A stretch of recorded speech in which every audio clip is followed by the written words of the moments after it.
isn't it the police that is leading the prosecution for the trial of this boy? And that's why I'm saying that the prosecution of the case has not been open. When you start arraignment in court, the suspect will be brought to court, who nowadays is a defendant, will be brought to court, and is going to take his plea. So that has not happened. So on Thursday, there was no representation for the police in court? The court has not opened prosecution into the matter.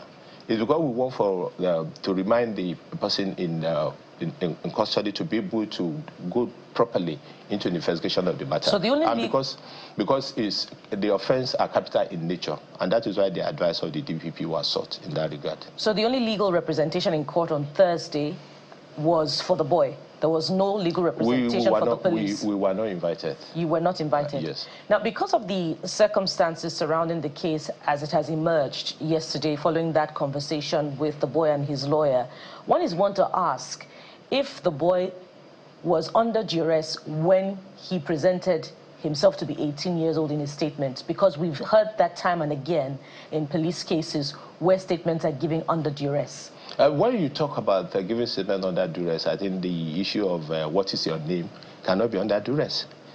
And what is your age cannot be under duress. What is your, where do you live cannot be under duress. So those clearly being under duress or not is clearly out of it in stating what is your age and what are your biological history, or possibly what are your social history. I think it has to do with the investigation. So what we have in the statement of the board is 18 years, and it is on the basis of that those press releases emanating from us were issued.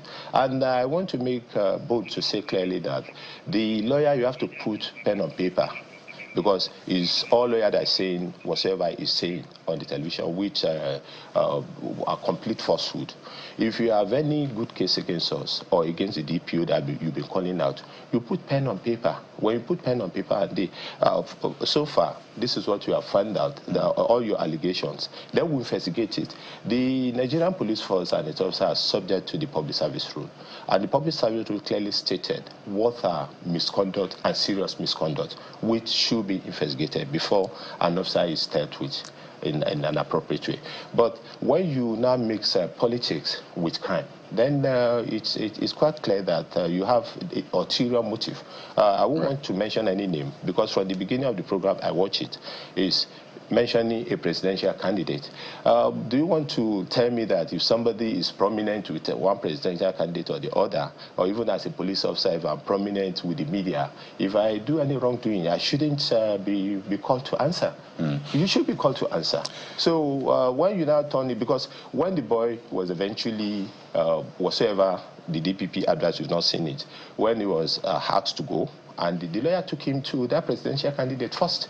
So the issue of crime is different. The issue of political partisanship is equally different. So you don't mix the two up, because we are not politicians, and we don't engage in politics. Possibly, that's understandable, but he also brought him here. So it's not as though we are partisan ourselves. I imagine it's